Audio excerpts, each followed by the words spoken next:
ಗಿರ್ಗರದ ಹೊರವಲಯದಲ್ಲಿರುವ ಕಪ್ಪನೂರು ಇಂಡಸ್ಟ್ರೀಸ್ನಲ್ಲಿರುವ ಭಾಗ್ಯವಂತಿ ದಾಲ್ ಇಂಡಸ್ಟ್ರೀಸ್ನ ಸ್ಟಾರ್ಟೆಕ್ಸ್ ಘಟಕ ಉದ್ಘಾಟನಾ ಸಮಾರಂಭವು ಅದ್ದೂರಿಯಾಗಿ ಜರುಗಿತು.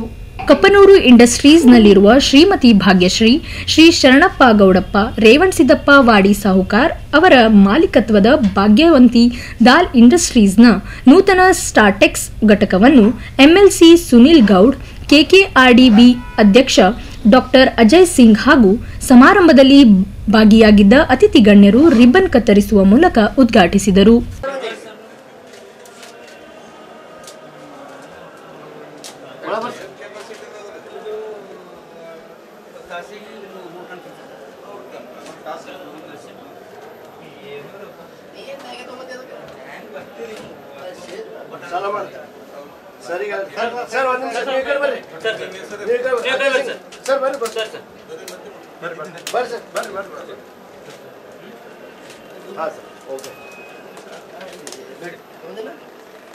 ಬಳಿಕ ಮಾತನಾಡಿದ ಎಂಎಲ್ಸಿ ಸುನಿಲ್ ಗೌಡ್ ಅವರು, ಶರಣಪ್ಪ ಗೌಡಪ್ಪ ಅವರ ಮಾಲೀಕತ್ವದಲ್ಲಿ ಭಾಗ್ಯವಂತಿ ದಾಲ್ ಇಂಡಸ್ಟ್ರೀಸ್ ದಾಲ್ ಮಿಲ್ ಕಂಪನಿಯು ಯಶಸ್ವಿಯಾಗಿ ಮುನ್ನುಗ್ಗುತ್ತಿದ್ದು, ದಾಲ್ ಮಿಲ್ ಇಂಡಸ್ಟ್ರಿಯ ಇನ್ನಷ್ಟು ಅಭಿವೃದ್ಧಿ ಹೊಂದಲಿ ಎಂದು ಶುಭ ಹಾರೈಸಿದರು.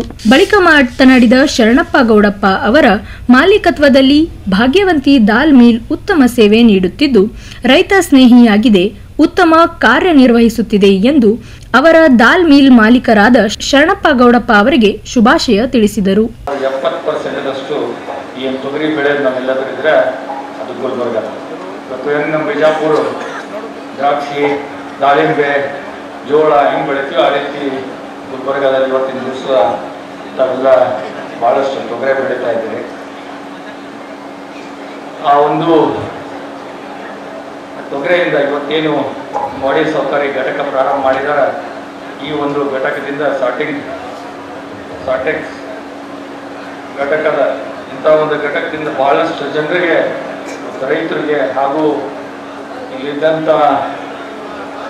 ಯುವಕರಿಗೆ ಒಂದು ಉದ್ಯೋಗ ಸೃಷ್ಟಿ ಮಾಡುವಂಥ ಒಂದು ಒಳ್ಳೆಯ ಕೆಲಸ ಇವತ್ತು ಮಾಡಿದ್ದು ನೋಡಿದ್ರೆ ಭಾಳ ಖುಷಿ ಆಯಿತು. ಯಾಕಂದರೆ ಇವತ್ತಿನ ದಿನಮಾನದಲ್ಲಿ ನಾನು ಗುಲ್ಬರ್ಗಾಗೆ ಬರ್ತೀನಿ, ಒಂದು 15-20 ವರ್ಷದಿಂದ ಗುಲ್ಬರ್ಗ ನೋಡಿದರೆ ಇವತ್ತಿನ ಗುಲ್ಬರ್ಗ ಭಾಳ ಅಜಗಜಾಂತರ. ಇಲ್ಲಿ ಭಾಳಷ್ಟು ಡೆವಲಪ್ಮೆಂಟ್, ಇಲ್ಲಿ ನಮ್ಮ ಎಲ್ಲ ಖರ್ಗೆ ಸಾಹೇಬರು, ಧರ್ಮ್ ಸಿಂಗ್ ಸಾಹೇಬರು, ಅನೇಕ ನಮ್ಮ ರಾಜಕೀಯ ಮುಖಂಡರು ಗುಲ್ಬರ್ಗ ನಾವು ಮೊದಲು ನೋಡಿದ್ರೆ ಬಿಜಾಪುರ ನಮ್ದ ಊರು ಚಲೋಪ್ಪ ಅಂತಿದ್ವಿ. ಆದರೆ ಇವತ್ತು ನೋಡಿದ್ರೆ ಇವತ್ತು ಗುಲ್ಬರ್ಗ ಬಿಜಾಪುರಕ್ಕಿಂತ ಭಾಳಷ್ಟು ಮುಂದೆ ಇವತ್ತು ಅಷ್ಟು ಡೆವಲಪ್ಮೆಂಟ್ ಆಗಿದೆ. ಯಾಕಂದ್ರೆ ಇವತ್ತು ನಾವು ನೋಡ್ಬೇಕಾಗ್ತದೆ, ಇನ್ಫ್ರಾಸ್ಟ್ರಕ್ಚರ್ ಎಲ್ಲ ಇಂಥ ಒಂದು ಇಂಡಸ್ಟ್ರೀಸ್ ನಾವು ಮಾಡ್ಬೇಕಂದ್ರೆ ಅದಕ್ಕೆ ಮೂಲಭೂತ ಸೌಕರ್ಯಗಳು ಬೇಕಾಗ್ತದೆ. ಮೂಲಭೂತ ಸೌಕರ್ಯಗಳು, ರಸ್ತೆ ಇರ್ಬೋದು, ಇವತ್ತು ಟ್ರಾನ್ಸ್ಪೋರ್ಟೇಷನ್ ಇರ್ಬೋದು, ಎಲೆಕ್ಟ್ರಿಸಿಟಿ ಇರ್ಬೋದು, ಅನೇಕ ನಮ್ಮ ಮೂಲಭೂತ ಸೌಕರ್ಯ ಇನ್ಫ್ರಾಸ್ಟ್ರಕ್ಚರ್ ಡೆವಲಪ್ಮೆಂಟ್ ಆದರೆ ಮಾತ್ರ ಇಂಥ ಒಂದು ಇಂಡಸ್ಟ್ರಿಗಳು ಆಗ್ಲಿಕ್ಕೆ ಸಾಧ್ಯ. ಇವತ್ತು ನಮ್ಮ ಕರ್ನಾಟಕ ರಾಜ್ಯ ಸರ್ಕಾರದಿಂದ, ನಮ್ಮ ಸಿದ್ದರಾಮಯ್ಯನವ್ರ ನೇತೃತ್ವ ಸರ್ಕಾರದಿಂದ ಅದರಲ್ಲಿ ಸಾಕಷ್ಟು ನಮ್ಮ ರೈತರಿಗೆ, ಉದ್ಯಮೆದಾರರಿಗೆ ಅನೇಕ ಸಬ್ಸಿಡಿಗಳನ್ನು ಕೊಡೋದ್ರ ಮೂಲಕ ಅನೇಕ ಸಹಾಯಗಳನ್ನು ಕೂಡ ಮಾಡ್ತಾ ಇದ್ದಾರೆ. ಅದೇ ರೀತಿ ನಮ್ಮ ಸಣ್ಣ ಕೈಗಾರಿಕೆ ದರ್ಶನಪುರ ಸಾಹೇಬರು ಮತ್ತು ನಮ್ಮ ಸಹೋದರಂತ ಎಂ ಬಿ ಪಾಟೀಲ್ ಕೈಗಾರಿಕಾ ಒಂದು ಕ್ರಾಂತಿಯನ್ನು ನಮ್ಮ ಕರ್ನಾಟಕ ರಾಜ್ಯದಲ್ಲಿ ಮಾಡುವ ಉದ್ದೇಶ ಹೊಂದಿ ಸಾಕಷ್ಟು ಹೂಡಿಕೆದಾರರನ್ನ ಇವತ್ತು ಬೇರೆ ಬೇರೆ ದೇಶಗಳಿಗೆ ಹೋಗಿ ಹೂಡಿಕೆದಾರನ್ನ ನಮ್ಮ ಕರ್ನಾಟಕ ಬರುವಂಥ ಫೆಬ್ರವರಿ ಬಹಳ ದೊಡ್ಡ ಪ್ರಮಾಣದಲ್ಲಿ ಬೆಂಗಳೂರಲ್ಲಿ ಒಂದು ಹೂಡಿಕೆದಾರರ ಸಮಾವೇಶನ ಹಮ್ಮಿಕೊಂಡಿದ್ದಾರೆ. ನಮ್ಮ ಮುಖ್ಯಮಂತ್ರಿಗಳು ಬಹಳಷ್ಟು ನಮ್ಮ ಯುವಕರಿಗೆ ಇಂಥ ಒಂದು ಉದ್ಯಮಗಳು ಬಂದು ಅವರಿಗೆ ಉದ್ಯೋಗ ಸಿಗಲಿ, ಎಂಪ್ಲಾಯ್ಮೆಂಟ್ ಸಿಗಲಿ ಅಂತೇಳಿ ಸಾಕಷ್ಟು ಇವತ್ತು ಸ್ಕೀಮ್ಗಳನ್ನು ನಮ್ಮ ರಾಜ್ಯ ಸರ್ಕಾರದಿಂದ ಕೊಡ್ತಾ ಇದ್ದಾರೆ. ಅದೇ ರೀತಿಯಲ್ಲಿ ಇವತ್ತು ವಾಡಿ ಸಹಕಾರ ಇವತ್ತೇನು ಇದೊಂದು ಘಟಕಗಳನ್ನು ಇಲ್ಲಿ ಪ್ರಾರಂಭ ಮಾಡಿದ್ದಾರೆ. ಅನೇಕ ಘಟಕ ಇಲ್ಲಿ ಪ್ರಾರಂಭ ಆಗಿ ಗುಲ್ಬರ್ಗಾದಲ್ಲಿ ನಮ್ಮ ಈ ಭಾಗದ ರೈತರಿಗೆ ಮತ್ತು ನಮ್ಮ ಯುವಕರಿಗೆ ಉದ್ಯೋಗ ಸಿಗಲಿ ಅಂತ ಹೇಳುತ್ತಾ ಇವತ್ತು ನಾನು ತಿಳಿದ ಮಟ್ಟಿಗೆ ಗುಲ್ಬರ್ಗಾದಲ್ಲಿ ಸುಮಾರು 5.7 lakhs ಹೆಕ್ಟೇರ್ ಇಲ್ಲಿ ತಾವು ತೊಗರಿಗಳನ್ನು ಬೆಳೀತದೆ. ಇದು ಬಿಟ್ಟರೆ ಬಿಜಾಪುರ ನೆಕ್ಸ್ಟ್ ಬಿಜಾಪುರ ಅಣ್ಣ ತಮ್ಮ ಅಂದ್ರೆ ಬಹುತೇಕ ಗುಲ್ಬರ್ಗ ಅಣ್ಣ, ಬಿಜಾಪುರ ತಮ್ಮ ಅಂದ್ರೂ ತಪ್ಪಾಗ್ಲಿಕ್ಕಿಲ್ಲ. ಯಾಕಂದ್ರೆ ಅಲ್ಲಿ ಕೂಡ ಸುಮಾರು ಈ ಸಲ 5.4 lakh ಹೆಕ್ಟೇರ್ ತೊಗರಿಯನ್ನು ಬೆಳೆದಿದ್ದಾರೆ.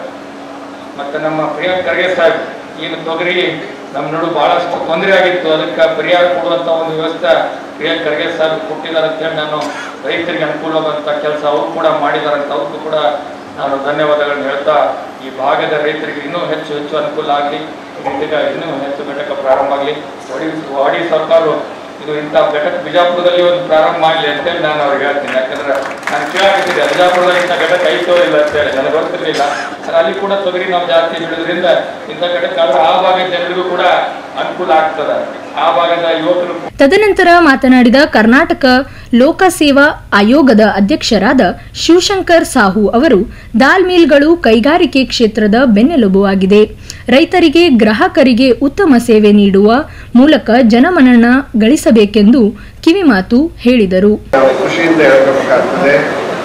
ಜೊತೆಗೆ ಈ ಒಂದು ಗುಲ್ಬರ್ಗಾದ ತೊಗರಿ ಉತ್ಪನ್ನ ಮತ್ತು ತೊಗರಿಯ ಒಂದು ಗುಣಮಟ್ಟ, ಜೊತೆಗೆ ಗುಲ್ಬರ್ಗಾದಲ್ಲಿ ಪಕ್ಕದಲ್ಲಿ ಕಮಲಾಪುರದಲ್ಲಿ ಬೆಳೆಯುವಂತ ಕೆಂಪು ಬಾಳೆ, ಇವೆರಡು ಉತ್ಪನ್ನಗಳಿಗೂ ಜಾಗತಿಕ ಮಟ್ಟದ ಒಂದು ಇಂಡಿಕೇಶನ್ ಸಿಕ್ಕಿದೆ.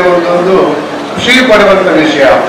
ನಮ್ಮ ರಾಜ್ಯದಲ್ಲಿ ಹಲವಾರು ಉತ್ಪನ್ನಗಳಿಗೆ ಒಂದು ಜಾಗತಿಕ ಮಟ್ಟದ ಒಂದು ಗುರುತು ಸಿಕ್ಕಿರೋದ್ರ ಜೊತೆಗೆ ಗುಲ್ಬರ್ಗಾದಲ್ಲಿ 2 ಉತ್ಪನ್ನಗಳಿಗೆ ಸಿಕ್ಕಿರೋದಂತೂ ತುಂಬಾ ಖುಷಿ ಕೊಡುವಂತ ಒಂದು ವಿಷಯ. ಈಗ ತೊಗರಿಯ ಒಂದು ಬರೀ ನಾವು ಮಾರ್ಕೆಟ್ಗೆ ತಗೊಂಡು ಮಾರಾಟ ಮಾಡೋದಾಗಿದ್ರೆ ಅದು ಒಂದು ಮಿನಿಮಮ್ ರೇಟ್ ಕೊಡ್ತದೆ, 5,000 7,000 ಇರ್ಬೋದು. ಅದನ್ನೇ ನಾವು ದಾಲ್ ಮಾಡಿ ಪಾಲಿಶ್ ಮಾಡಿ ಪ್ಯಾಕಿಂಗ್ ಮಾಡಿ ಅದಕ್ಕೆ ನಾವು ಸಂಸ್ಕರಣ ಅಂತ ಹೇಳ್ತಿದ್ವಿ. ಆ ತರ ಮಾಡೋದ್ರಿಂದ 3-4 ಟೈಮ್ಸ್ 3-4 ಪಟ್ಟು ಹೆಚ್ಚು ಮೌಲ್ಯವನ್ನು ನಾವು ಪಡಿಬಹುದು. ಅದು ಉತ್ಪಾದಕರಿಗೂ ಮತ್ತು ಉದ್ಯಮದಾರರಿಗೂ ಲಾಭ ಆಗ್ತದೆ. ಜೊತೆಗೆ ಇತ್ತೀಚಿನ ದಿನಗಳಲ್ಲಿ ಎಲ್ಲಾ ಪ್ರಾಡಕ್ಟ್ ನಮ್ಮ ಕೃಷಿಯಿಂದ ಕೃಷಿ ಉತ್ಪನ್ನಗಳಿರ್ಬೋದು, ಬೇರೆ ಬೇರೆ ಎಲ್ಲ ಉತ್ಪನ್ನಗಳು ಆನ್ಲೈನ್ ಮುಖಾಂತರ ಮಾರಾಟ ಮಾಡುವುದರಿಂದ ಒಳ್ಳೆ ಲಾಭ ಪಡಿಬಹುದು. ಆದ್ರೆ ನಾನು ನಿನ್ನೆ ನಮ್ಮ ವಾಡಿ ಸರ್ಕಾರ ಭೇಟಿಯಾದಾಗ ಹೇಳಿದೆ, ನಾನು ನಮ್ಮ ಈ ಒಂದು ಭಾಗ್ಯವಂತಿ ದಾಲ್ ಇಂಡಸ್ಟ್ರಿ ಉತ್ಪನ್ನ ಒಂದು ಬ್ರ್ಯಾಂಡೆಡ್ ಆಗಿ ಮಾರಾಟ ಮಾಡಿದ್ರೆ ತುಂಬಾ ಲಾಭ ಬರ್ತದೆ. ನಿಮ್ಮ ಒಂದು ಮಾರ್ಗದರ್ಶನ ಮತ್ತು ಇನ್ನಿತರ ಉದ್ಯಮದಾರರಿಗೂ ಅನುಕೂಲ ಆಗ್ತದೆ ಅಂತ ತಿಳ್ಕೊಂಡು ಅವರಲ್ಲಿ ಹೇಳಿದಾಗ, ಇಲ್ಲ ಸರ್ ನಮ್ಮ ಒಂದು ಈ ಒಂದು ಬೆಳೆ ಸಹ ಬ್ರ್ಯಾಂಡೆಡ್ ಆಗಿದೆ ಅಂತ ಹೇಳಿದ್ರು. ತುಂಬಾ ಖುಷಿ ಪಡುವಂತ ವಿಷಯ. ಒಂದು ಸಮಾರಂಭದಲ್ಲಿ ಭಾಗಿಯಾಗಿ ಬಹಳ ಸಂತೋಷ ಅನಿಸ್ತಾ ಇದೆ. ಯಾಕಂದ್ರೆ ನಮ್ಮ ಕಲಬುರಗಿ ಅಂದ್ರೆ ಲ್ಯಾಂಡ್ ಆಫ್ ತುವರ್ ದಾಲ್, ಈ ಒಂದು ತೊಗರಿಯ ಒಂದು ಕಣಜ ಅಂತ ಒಂದು ಹೆಸರಾಗಿದೆ. ಪ್ರತಿ ವರ್ಷ ಕನಿಷ್ಠ 2-2.5 ಸಾವಿರ ಕೋಟಿ ವಹಿವಾಟು ಆಗೋದು ನಮ್ಮ ಕಲಬುರಗಿ ಒಂದು ಭಾಗದಲ್ಲಿ, ನಮ್ಮ ಜಿಲ್ಲೆಯಲ್ಲಿ. ಇಡೀ ಕರ್ನಾಟಕ ರಾಜ್ಯದಲ್ಲಿ ಏನು ತೊಗರಿ ಬೆಳೀತಾರೆ ಸುಮಾರು 45% ನಮ್ಮ ಕಲಬುರಗಿ ಈ ಒಂದು ಜಿಲ್ಲೆಯಲ್ಲಿ, ಈ ಒಂದು ಭಾಗದಲ್ಲಿ. ನಂತರ ಬಿಜಾಪುರಲ್ಲಿ ತಾವು ಹೇಳ್ತಾ ಇದ್ರಲ್ಲ, ಆಲ್ಮೋಸ್ಟ್ ಇರ್ತಕ್ಕಂಥ ಜನರಿಗೆ ಅನುಕೂಲ ಆಗ್ತಕ್ಕಂಥ ಇಂತಹ ಒಂದು ಜಾಗದಲ್ಲಿ ಭಾಗವಂತಿ ದಾಲ್ ಇಂಡಸ್ಟ್ರೀಸ್ ಪ್ರಾರಂಭ ಆಗಿದ್ದು 2006ರಿಂದ. ನಾವು ಏನ್ ಹೇಳ್ತಾ ಇದ್ದೀರಿ, ಇವತ್ತು ಇದು ಮಾಡಿರುವಂತಹ ಒಂದು ಸ್ಟಾರ್ಟಿಕ್ಸ್ ಘಟಕದ ಒಂದು ಉದ್ಘಾಟನೆ ಮಾನ್ಯ ಶರಣಬಸಪ್ಪ ದರ್ಶನಾಪುರ ಅವರು ಬಂದಿದ್ರು, ಡಾಕ್ಟರ್ ಶರಣಪ್ರಕಾಶ್ ಪಾಟೀಲ್ ಅವರು ಬಂದಿದ್ರು, ಸನ್ಮಾನ್ಯ ಗೋನಾಯಕ್ ಅವರು ಬಂದಿದ್ರು, ಬಹಳಷ್ಟು ಜನ ಗಣ್ಯರು ನಾವೆಲ್ಲರೂ ಸೇರಿ ಏನ್ ಮಾಡಿದೀವಿ. ಪ್ರತಿ ತಾಸು 3 ಟನ್ ಅಂದ್ರೆ ಪ್ರತಿದಿನ ಕನಿಷ್ಠ ಒಂದು 30ರಿಂದ 50 ಟನ್ ತನಕ ಪ್ರೊಸೆಸ್ ಮಾಡಬಹುದು. ಈ ಒಂದು ಭಾಗದ ಜನರಿಗೆ ಅನುಕೂಲ ಆಗ್ತದೆ. ಯಾಕಂದ್ರೆ ನಮ್ಮ ಭಾಗದಲ್ಲಿರ್ತಕ್ಕಂಥ ಎಲ್ಲ ರೈತರು ನಮ್ಮ ಮತಕ್ಷೇತ್ರದಲ್ಲಾಗಿರ್ಬಹುದು ಮತ್ತೆ ಇಡೀ ಒಂದು ಭಾಗದಲ್ಲಿ ಎಲ್ಲರೂ ಕೂಡ ತೊಗರಿ ಮೇಲೆ ಬಹಳಷ್ಟು ಒಂದು ಅವಲಂಬಿತರಿದ್ದಾರೆ.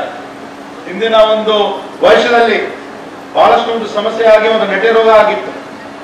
ನೆಟೆ ರೋಗದಲ್ಲಿ ಬಹಳಷ್ಟು ತೊಂದರೆಯಿಂದ ಹಿಂದೆ ಇರ್ತಕ್ಕಂಥ ನಮ್ಮ ಸರ್ಕಾರ ಬಂದ ನಂತರ ಮೊನ್ನೆ ನಾನು ಅಧಿವೇಶನದಲ್ಲೂ ಕೂಡ ಮಾತಾಡಿದೆ, ಬೇರೆ ಬೇರೆ ಕಾರಣಗಳಿಂದ ಸುಮಾರು 181 ಕೋಟಿ ನಾವು ಎಲ್ಲ ಜನರಿಗೆ ಅನುಕೂಲ ಆಗಬೇಕು ಅಂತ ನಾವು ಒಂದು ವಿಶೇಷ ಪ್ಯಾಕೇಜ್ ಅನ್ನು ಕೂಡ ನಮ್ಮ ಸರ್ಕಾರ ಕೂಡ ನೀಡಿತ್ತು.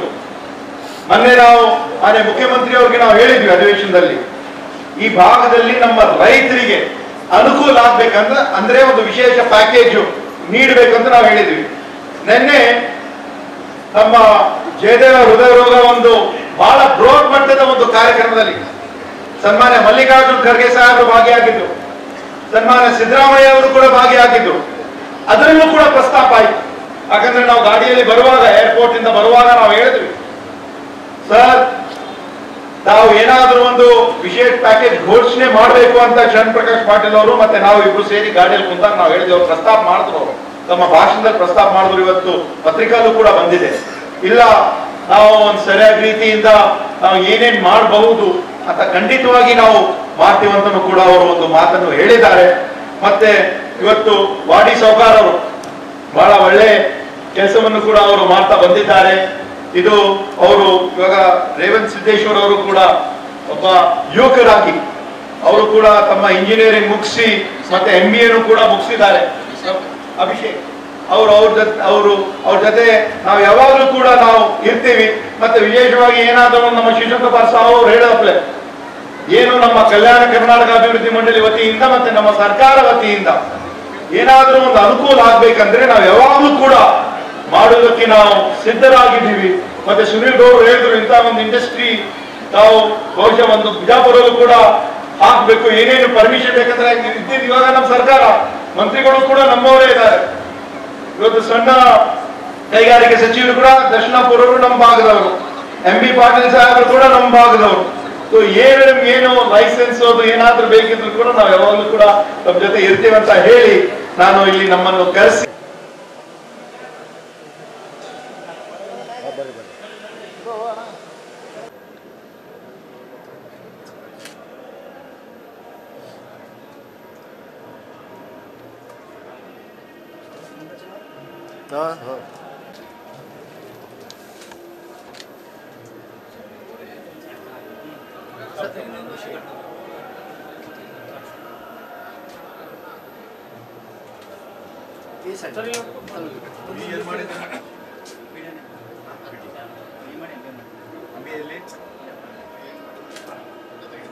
ಸರಿ ಕಡೆ.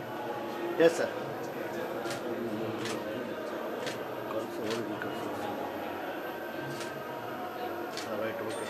ರೈಟ್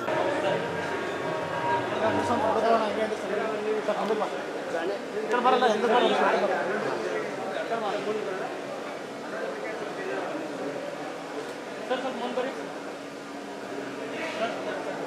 ಮತ್ತೆ ಬರ್ರಿ ಸರ್, ಈ ಕಡೆ ಬರ್ರಿ, ಮುಂದೆ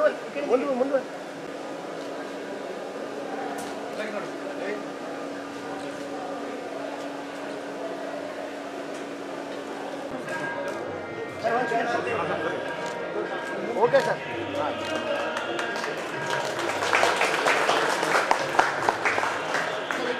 ಸಮಾರಂಭದಲ್ಲಿ ಸಚಿವರಾದ ಶರಣಪ್ಪ ದರ್ಶನಾಪುರ್, ಡಾಕ್ಟರ್ ಶರಣ್ ಪ್ರಕಾಶ್ ಪಾಟೀಲ್, ಶಾಸಕ ಬಸವರಾಜ್ ಮತ್ತಿಮೂಡ್, ಡಿಸಿಪಿ ಶಿವಕುಮಾರ್ ಗುರಣಿ, ಸೋಮಶೇಖರ್ ಗೋನಾಯ್ಕ್, ಶಶಿಕಾಂತ್ ಪಾಟೀಲ್, ಚಂದ್ರಕಾಂತ್ ಖೋಬಾಳ್, ಸಂತೋಷ್ ಕುಮಾರ್ ಲಂಗಾರ್, ನೀಲ್ಕಂಠ್ ಮುಲ್ಗೆ, MD ಪಾಟೀಲ್, ಅಲಾಬಕ್ಷ್ ಬಿಜಾಪುರ್, ಸಂಗಣ್ಗೌಡ್, ಶ್ಯಾಮರಾಯ್ ಗೌಡ್, ಗುರುಲಿಂಗಪ್ಪ ಗೌಡ್, ರಾಯಣ್ ಗೌಡಪ್ಪ ಗೌಡಪ್ಪ ಸೇರಿದಂತೆ ಅನೇಕರು ಭಾಗವಹಿಸಿದರು. Bureau report in Gulbarga news.